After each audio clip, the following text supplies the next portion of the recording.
Gimana jadinya kalau seorang anak yang lahir di kota kecil tumbuh tanpa ayah sejak kecil, lalu berhasil bikin Indonesia dikenal dunia lewat teknologi? Ini bukan cerita fiksi, ini kisah nyata dari B.J. Habibie, seorang jenius yang gak cuma jadi presiden, tapi juga ilmuwan yang bikin pesawat pertama Indonesia. Gimana sih perjalanan hidupnya? Dan gimana dia bisa jadi ikon kejayaan bangsa? Simak sampai habis, karena yang satu ini wajib kamu tahu.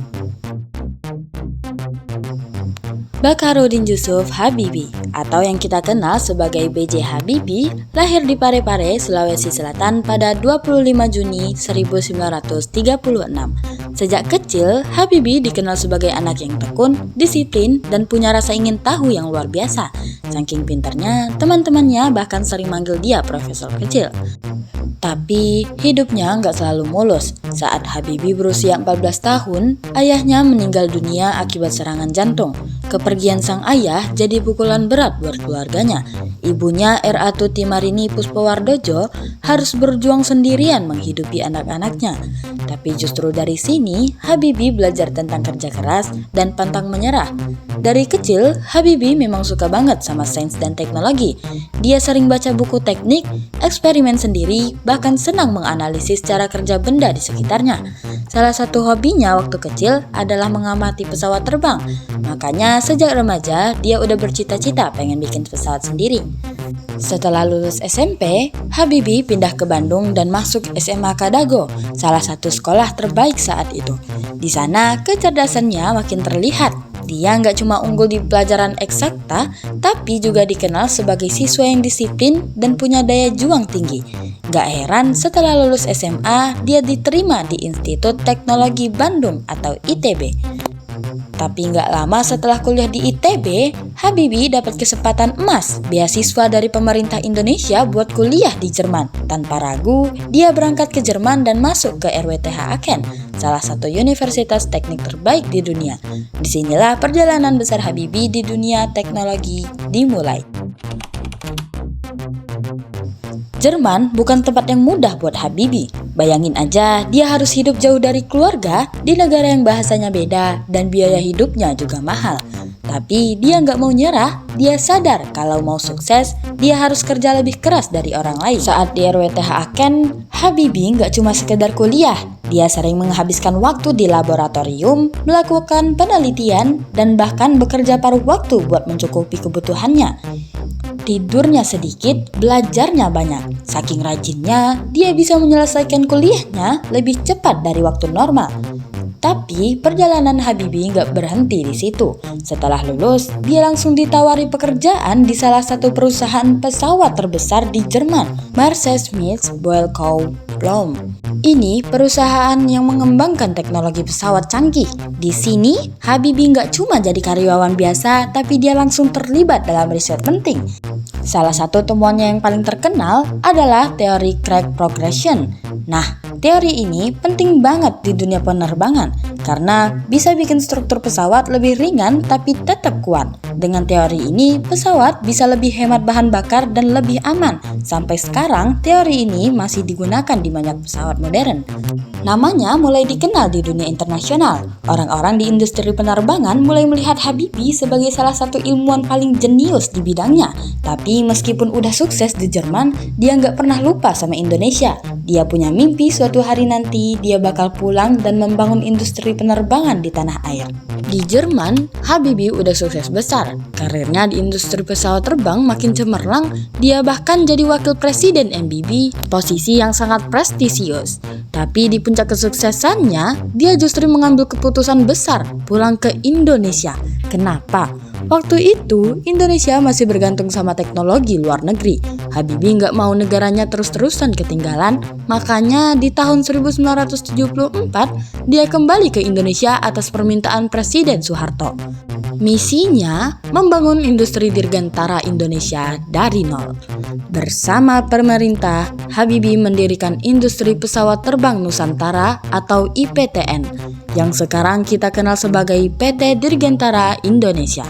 Di sini, dia nggak cuma jadi pemimpin, dia juga mentor bagi banyak insinyur muda Indonesia.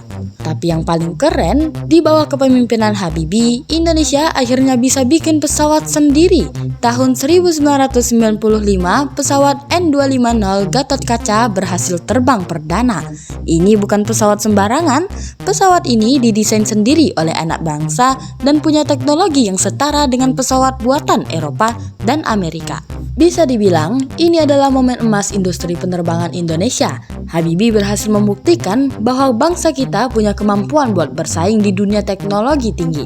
Sayangnya, krisis ekonomi 1998 membuat IPTN terkena dampak besar dan proyek N250 akhirnya dihentikan. Tapi warisan ilmu yang ditinggalkan Habibie tetap jadi inspirasi sampai hari ini. Setelah sukses di dunia teknologi, takdir membawa B.J. Habibie ke jalan yang lebih besar, memimpin Indonesia sebagai presiden ketiga. Tapi ini bukan masa-masa yang mudah. Tahun 1998, Indonesia sedang kacau. Krisis ekonomi melumpuhkan negara, harga barang melonjak, banyak perusahaan bangkrut, dan kepercayaan rakyat terhadap pemerintah hancur.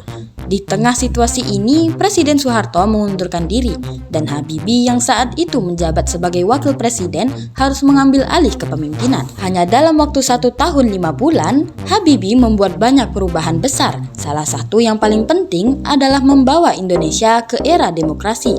Waktu itu, pers masih dikontrol ketat oleh pemerintah, tapi Habibie mencabut aturan ini memberi kebebasan pers untuk pertama kalinya. Selain itu, dia juga mengizinkan pemilu multipartai, sesuatu yang gak pernah terjadi di era sebelumnya. Tapi, keputusan yang paling bersejarah adalah referendum Timor Timur. Setelah bertahun-tahun menjadi bagian dari Indonesia, Timor Timur akhirnya diberikan hak untuk menentukan nasibnya sendiri.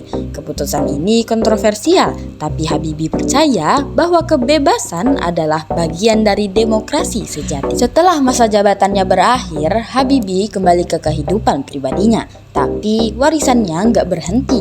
Dia terus menginspirasi generasi muda, menulis buku, dan berbagi ilmu. Bahkan kisah cintanya dengan Ainun yang penuh kesetiaan juga menjadi teladan banyak orang. Film Habibie dan Ainun yang diangkat dari kisah nyata mereka sukses besar dan makin memperkenalkan sosok Habibie ke generasi muda. Hingga akhir hayatnya pada 11 September 2019, B.J. Habibie tetap dikenang sebagai sosok yang luar biasa. Dia bukan hanya ilmuwan, bukan hanya presiden, tapi juga bapak teknologi Indonesia yang membuktikan bahwa dengan ilmu dan kerja keras, kita bisa membawa perubahan besar untuk bangsa. Dari perjalanan hidup B.J. Habibie, kita bisa belajar banyak hal. Dia bukan cuma seorang jenius di bidang teknologi, tapi juga seseorang yang punya semangat pantang menyerah, disiplin, dan cinta yang besar terhadap Indonesia. Jadi, apa pelajaran berharga yang bisa kita ambil dari beliau? Pertama, ilmu adalah kekuatan.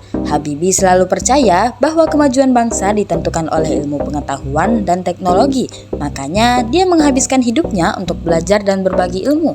Dia pernah bilang, hanya sumber daya manusia yang berkualitas yang dapat membawa Indonesia menjadi bangsa yang besar. Jadi, kalau kita mau Indonesia maju, kuncinya ada di pendidikan. Kedua, jangan takut bermimpi besar. Sejak kecil, Habibie bermimpi membuat pesawat dan dia mewujudkannya. Padahal banyak orang yang meragukan Indonesia bisa punya industri penerbangan sendiri. Tapi Habibie membuktikan bahwa dengan kerja keras, mimpi sebesar apapun bisa jadi kenyataan. Ketiga, cinta sejati itu ada. Kisah cinta Habibie dan Ainun bukan cuma romantis, tapi juga jadi bukti bahwa kesetiaan dan dukungan dari orang yang kita cintai bisa menjadi sumber kekuatan. Setelah Ainun meninggal, Habibie tetap setia dan selalu mengenangnya. Dia bilang, Ainun bukan hanya istri saya, tapi separuh dari diri saya.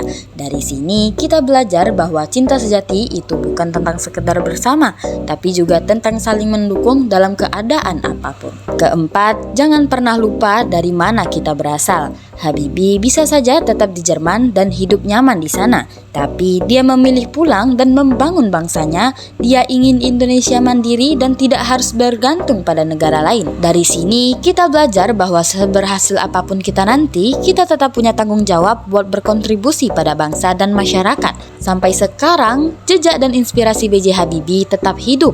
Banyak anak muda yang terinspirasi untuk belajar teknik, merancang teknologi baru, bahkan bercita-cita membawa Indonesia lebih maju.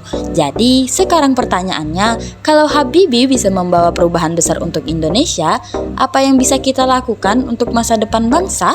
Kalau kita lihat perjalanan hidup B.J. Habibie, satu hal yang jelas, beliau adalah bukti nyata bahwa mimpi besar bisa dicapai dengan kerja keras, ilmu, dan ketekunan.